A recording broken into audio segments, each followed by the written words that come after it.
નમસ્કાર, દૂરદર્શન સમાચારમાં આપનું સ્વાગત છે। સૌપ્રથમ જોઈએ બુલેટિનના મુખ્ય સમાચાર। આમ આદમી માટે રાહતના સમાચાર। પેટ્રોલ પ્રતિ લીટર 50 પૈસા સસ્તું થશે। ઘટાડો આજે મધરાતથી અમલી। ડીઝલની કિંમતમાં કોઈ ફેરફાર નહીં।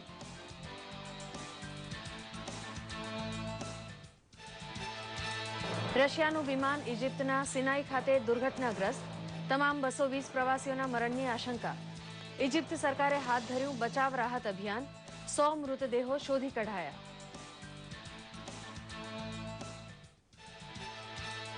બિહાર વિધાનસભાની ચોથા તબક્કાની ચૂંટણી માટે આવતીકાલે મતદાન। 7 જિલ્લાની 55 બેઠકો માટે કડક સુરક્ષા બંદોબસ્ત। તમામ તૈયારીઓ પૂર્ણ। લોહ પુરુષ અને આધુનિક ભારતના ઘડવૈયા સરદાર પટેલની 140મી જન્મજયંતિ નિમિત્તે દિલ્હીમાં પ્રધાનમંત્રી નરેન્દ્ર મોદીએ કરાવ્યું રન ફોર યુનિટીને પ્રસ્થાન। સરદાર સાહેબના એક ભારત શ્રેષ્ઠ ભારતના સ્વપ્નને સાકાર કરવા કરી હાકલ। સરદાર જયંતિએ 6.25 કરોડ ગુજરાતીઓને એક બની રાષ્ટ્ર નિર્માણમાં સહભાગી થવા મુખ્યમંત્રી આનંદીબેન પટેલનું આહવાન।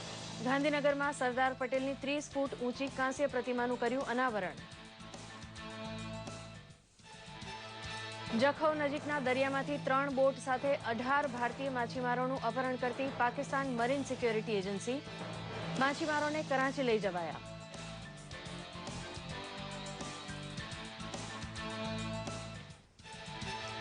રાજકોટ ખાતેની 69મી સિનિયર નેશનલ એક્વેટિક ચેમ્પિયનશિપના ત્રીજા દિવસે માના પટેલે વધુ એક સુવર્ણચંદ્રક મેળવી ગુજરાતને અપાવ્યું ગૌરવ। ડાઇવિંગમાં રેલવેનો દબદબો યથાવત।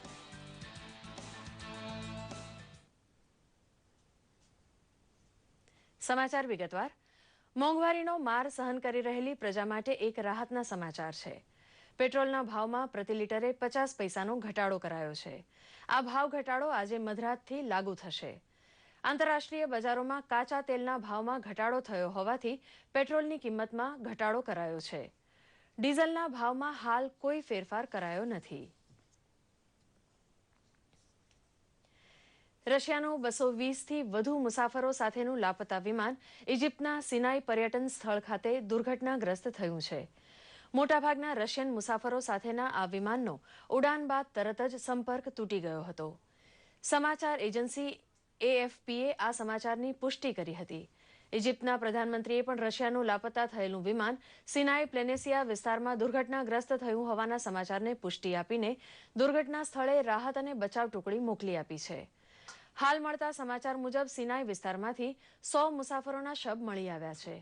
આ વિમાન દુર્ઘટનામાં બધા જ મુસાફરો માર્યા જવાની આશંકા છે। ભારતના સ્વાતંત્ર્ય સેનાની અને સ્વતંત્ર ભારતના પ્રથમ ગૃહમંત્રી સરદાર વલ્લભભાઈ પટેલની 140મી જન્મજયંતિએ કૃતજ્ઞ રાષ્ટ્રએ લોખંડી પુરુષને શ્રદ્ધાસુમન અર્પણ કર્યા હતા। દિલ્હીના રાજપથ ખાતે યોજાયેલી એકતા દોડને પ્રસ્થાન કરાવતા પ્રધાનમંત્રી નરેન્દ્ર મોદીએ સરદાર પટેલે નિર્મિલા એક ભારતને શ્રેષ્ઠ ભારત બનાવવા આહવાન કર્યું હતું। સરદાર પટેલની જયંતિની એકતા દિવસના રૂપે થયેલી ઉજવણીના ભાગરૂપે પ્રધાનમંત્રી નરેન્દ્ર મોદીએ નવી દિલ્હીના રાજપથ પર આયોજિત કાર્યક્રમમાં હાજરી આપી હતી। પ્રધાનમંત્રી મોદીએ સરદાર પટેલને શ્રદ્ધાંજલિ અર્પણ કરી હતી। આ પ્રસંગે રાજપથ પર એકતા દોડ યોજાઈ હતી। આ પ્રસંગે તેમણે દેશની જનતાને સંબોધન પણ કર્યું હતું, જેમાં તેમણે જણાવ્યું હતું કે મહાપુરુષોનું જીવન આવનારી પેઢીને ઉર્જા, પ્રેરણા અને તાકાત આપે છે। સરદાર સાહેબે આપણને એક ભારત આપ્યું છે, જેને આપણે શ્રેષ્ઠ ભારત બનાવવું જોઈએ, એમ પણ તેમણે જણાવ્યું હતું। ये सरदार साहब थे जिन्होंने भारत को एकता के सूत्र में बांध दिया, बहुत ही कम समय में बांध दिया और उसमें राजनीतिक कौशल्य का परिचय दिया।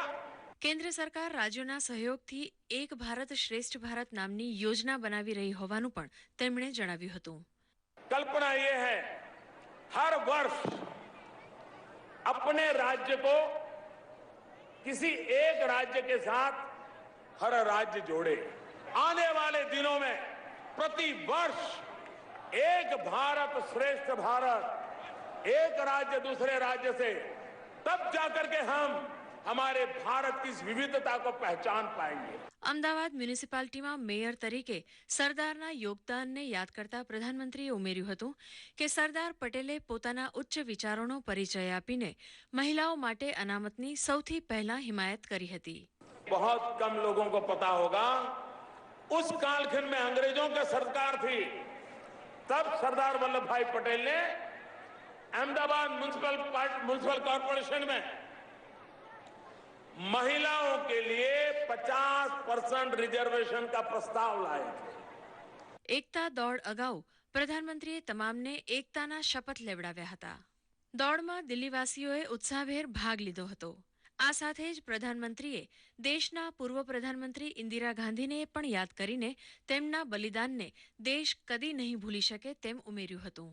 તો અન્ય એક કાર્યક્રમમાં સંસદ ભવન ખાતે સ્થિત સરદાર પટેલના તૈલચિત્ર પર લોકસભા અધ્યક્ષ સુમિત્રા મહાજન, પ્રધાનમંત્રી નરેન્દ્ર મોદી, ભાજપના વરિષ્ઠ નેતા એલ.કે. અડવાણી અને અન્ય પક્ષોના નેતાઓ સહિત સૌ કોઈએ પુષ્પાંજલિ અર્પણ કરી હતી. દૂરદર્શન સમાચાર, અમદાવાદ.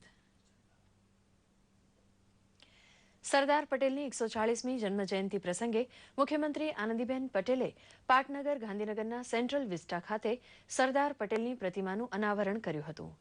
મુખ્યમંત્રીએ 6.25 કરોડ ગુજરાતીઓને એક બનીને રાષ્ટ્ર નિર્માણના કાર્યમાં લાગી જવા હાકલ કરી હતી. પ્રસ્તુત છે એક અહેવાલ.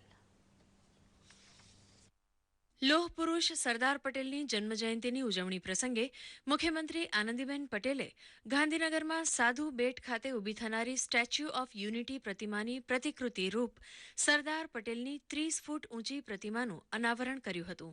સરદાર સાહેબે શું કામ કર્યું એ આપણે સૌ જાણીએ છીએ. પૂજ્ય મહાત્મા ગાંધીજીએ પણ પોતાના પ્રવચનોમાં અને પુસ્તકોમાં લખ્યું છે કે જો સરદાર પટેલ મારી સાથે ખભે ખભા મિલાવીને સ્વાતંત્ર્ય જંગની અંદર ન જોડાયા હોત તો હજુ પણ આઝાદી મેળવવામાં 10 વર્ષનો વધારે સમય લાગ્યો હોત. આ પ્રસંગે શાળાના બાળકો, નાગરિકો અને મંત્રીમંડળના સભ્યો પણ ઉપસ્થિત રહ્યા હતા. આ પ્રસંગે મીઠાઈ વહેંચવામાં આવી હતી. લોકોએ પ્રતિમાને પુષ્પાંજલિ અર્પણ કરી હતી તો કેટલાકે સૂતરની આંટી અર્પણ કરી હતી. આ પ્રસંગે મુખ્યમંત્રીએ યુવા પેઢીને સરદારના નેતૃત્વના ગુણો જીવનમાં ઉતારવા અનુરોધ કર્યો હતો. શાળાના વિદ્યાર્થી અને વિદ્યાર્થિનીઓનો ઉત્સાહ સમાતો ન હતો. આ પ્રસંગે દેશભક્તિના ગીતો આધારિત સાંસ્કૃતિક કાર્યક્રમ પણ યોજાયો હતો. ભાગ લેનારા બાળકોને મુખ્યમંત્રીએ સ્મૃતિપત્રો એનાયત કર્યા હતા. મુખ્યમંત્રીએ આ પ્રસંગે જણાવ્યું હતું કે સ્વાતંત્ર્ય સેનાનીઓ અખંડ ભારતનું નિર્માણ તો કરતા ગયા, પરંતુ તેને સાચવવાની જવાબદારી આપણા સૌની છે. સાધુ બેટ ખાતે ઊભી થનારી સરદારની વિશ્વની સૌથી ઊંચી પ્રતિમા સ્ટેચ્યુ ઓફ યુનિટીની પ્રતિકૃતિની ઝાંખી કરીને બધાએ સરદારને અંજલિ આપી હતી. દૂરદર્શન સમાચાર, અમદાવાદ. પૂર્વ પ્રધાનમંત્રી ઇન્દિરા ગાંધીની આજે પુણ્યતિથિ છે. પ્રધાનમંત્રી નરેન્દ્ર મોદીએ ટ્વીટ કરીને પૂર્વ વડાપ્રધાનને શ્રદ્ધાંજલિ અર્પણ કરી હતી. રાષ્ટ્રપતિ પ્રણવ મુખર્જી અને ઉપરાષ્ટ્રપતિ મોહમ્મદ હામિદ અંસારીએ ઇન્દિરા ગાંધીની સમાધિ શક્તિ સ્થળે જઈને પુષ્પાંજલિ અર્પણ કરી હતી. કોંગ્રેસ અધ્યક્ષા સોનિયા ગાંધી, પાર્ટીના ઉપાધ્યક્ષ રાહુલ ગાંધી અને પૂર્વ પ્રધાનમંત્રી મનમોહન સિંઘે પણ શક્તિ સ્થળે જઈને સ્વર્ગસ્થ ઇન્દિરા ગાંધીને શ્રદ્ધાસુમન અર્પણ કર્યા હતા.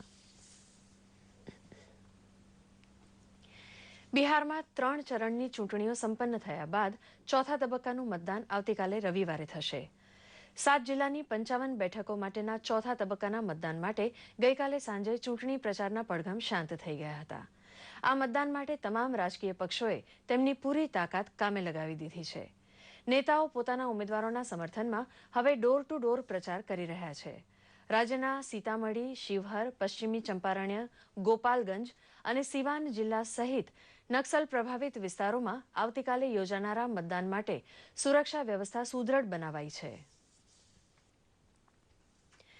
જખૌ નજીક માછીમારી કરી રહેલી ગુજરાતની 3 ફિશિંગ બોટ અને 18 માછીમારોનું ગઈકાલે પાકિસ્તાન મરીન સિક્યોરિટી એજન્સી દ્વારા અપહરણ કરવામાં આવ્યું છે. આ અંગે પ્રાપ્ત વિગતો અનુસાર જખૌ નજીક ભારત પાકિસ્તાનની સમુદ્રી સીમા IMBL નજીક માછીમારી કરી રહેલી પોરબંદરની 3 ફિશિંગ બોટ અને 18 માછીમારોને પાકિસ્તાન મરીન સિક્યોરિટી એજન્સીએ ઉઠાવી જઈને આજે આ માછીમારોને કરાંચી પોલીસના હવાલે કરાતા કરાંચી સ્થિત પાકિસ્તાની માછીમારોએ આ અંગે ગુજરાતના માછીમારોને જાણકારી આપી હતી. રાજ્યના 6 મહાનગરો પૈકી જામનગરમાં આગામી સ્થાનિક સ્વરાજ્યની ચૂંટણીઓ માટે તૈયારીઓ પૂરજોશમાં છે. જામનગર મહાનગરપાલિકાના 16 વોર્ડની 64 બેઠકો તેમજ એક જિલ્લા પંચાયતની 24 બેઠકો તથા 6 તાલુકા પંચાયતની બેઠકો માટે થઈ રહેલી તૈયારીઓ અંગે જામનગર જિલ્લા કલેક્ટર આર.જે. માકડિયાના અધ્યક્ષસ્થાને પત્રકાર પરિષદ યોજવામાં આવી હતી. કલેક્ટર માકડિયાએ જણાવ્યું હતું કે 630 મતદાન મથકો ઉપર 4,11,613 મતદારો મતદાન કરશે, જ્યારે તાલુકા જિલ્લા પંચાયતની ચૂંટણીઓમાં 647 મતદાન મથકો ઉપર કુલ 4,82,180 મતદારો સરળતાથી મતદાન કરી શકે તે માટે વ્યવસ્થા કરાઈ છે. 1600 ઈવીએમની જરૂરિયાત સામે 1619 ઈવીએમ મશીનોની પ્રાથમિક ચકાસણી થઈ ગઈ છે. ચૂંટણી અધિકારીઓને તાલીમ સાથે શાંતિપૂર્ણ વાતાવરણમાં ચૂંટણી યોજાય તે માટે પોલીસ બંદોબસ્તની પણ વ્યવસ્થા કરાઈ છે. નગરપાલિકાઓ એ ત્રણેય સ્તરમાં નોટાનો ઉપયોગ કરવાનો રહેશે. મતાધિકારો આ નોટાનો વિકલ્પ પણ પસંદ કરી શકશે. જેમ આપણી ગત ચૂંટણીઓમાં વિધાનસભા અને લોકસભાની ચૂંટણીઓમાં નોટાનો ઉપયોગ મતદારોએ કર્યો છે, એ રીતે આ લોકલ બોડીની ચૂંટણીઓમાં પણ મતદારોને નોટાનો ઉપયોગ કરવાનો અધિકાર રહેશે. 21મી સદીમાં વિચરતી અને વિમુક્ત વણઝારા સમાજની સ્થિતિ આ વિષય પર એક પરિસંવાદ અમદાવાદ ખાતે યોજાઈ ગયો. રાષ્ટ્રીય વણઝારા અધ્યાપક મંડળ દ્વારા આયોજિત આ પરિસંવાદમાં વણઝારા સમાજના શિક્ષણ, રોજગાર, આવાસ અને પરંપરાગત સમાજની સંસ્કારિતા જાળવવા ઉપર વિચાર વિમર્શ કરવામાં આવ્યો હતો. પરિસંવાદમાં વણઝારા સમાજના 300 અધ્યાપકો અને 200 ઉપરાંત પ્રાથમિક શિક્ષકો સહિત સમાજના અગ્રણીઓએ ઉપસ્થિત રહીને શિક્ષિત બની દેશની પ્રગતિમાં યોગદાન આપવા સમાજને અનુરોધ કર્યો હતો. ગુજરાત યુનિવર્સિટીના કુલપતિ ડોક્ટર એમ.એન. પટેલે પરિસંવાદનો પ્રારંભ કરાવી વણઝારા સમાજની પરંપરાગત સંસ્કૃતિ, સંસ્કારિતા અને દેશાવરના વેપારની કુનેહને બિરદાવી શિક્ષણ તરફ આગળ આવવા અપીલ કરી હતી. આજે જે સૌથી મોટી સમસ્યા છે એ ભણેલ ગણેલ વર્ગની છે. એ ભણી ગણીને આગળ ગયા પછી પોતાના સમાજ વિશે કે પોતાના સગા ભાઈ બાંધવાઓ વિશે કે જે ગમે તે કારણોસર પાછળ રહી ગયા છે એમના વિશે વિચારતા નથી. પણ આ જે સંસ્થા છે એ ખાસ કરીને પોતાના સમાજના, સ્વજાતિના અને પોતાને જેવી જ પીડા ભોગવતા જે બીજા સમૂહો છે, બીજી જ્ઞાતિઓ છે, એમના વિશે પણ અહીંયા ચર્ચા વિચારણા કરે છે. રાજકોટમાં ચાલી રહેલી 69મી સિનિયર નેશનલ એક્વેટિક ચેમ્પિયનશિપમાં ગઈકાલે ત્રીજા દિવસે ગુજરાતની સ્ટાર સ્વિમર માના પટેલે ટુર્નામેન્ટમાં બીજો સુવર્ણચંદ્રક જીતીને રાજ્યનું ગૌરવ વધાર્યું છે. ટુર્નામેન્ટના પ્રથમ દિવસે 100 મીટર બેકસ્ટ્રોક રેસમાં ગોલ્ડ મેડલ મેળવ્યા બાદ માના પટેલે 200 મીટર બેકસ્ટ્રોક રેસમાં પણ રાજ્યને બીજો સુવર્ણચંદ્રક અપાવ્યો છે. ગુજરાત શુક્રવારે કુલ 7 મેડલ સાથે ચોથા ક્રમે રહ્યું હતું. 4x50 મીટર મિડલેમાં પણ ગુજરાતની ટીમ ફાઇનલ સ્પર્ધા માટે ક્વોલિફાય થઈ ચૂકી છે. સ્પર્ધામાં શુક્રવારે કર્ણાટક 5 સુવર્ણચંદ્રક મેળવી સૌથી વધુ 18 ચંદ્રક સાથે મોખરે રહ્યું હતું. મહારાષ્ટ્ર 6 ગોલ્ડ મેડલ સાથે 17 મેડલ મેળવી ચૂક્યું છે. રેલવેની ટીમ સૌથી વધુ 8 ગોલ્ડ મેડલ સહિત કુલ 16 મેડલ મેળવવામાં સફળ થઈ છે.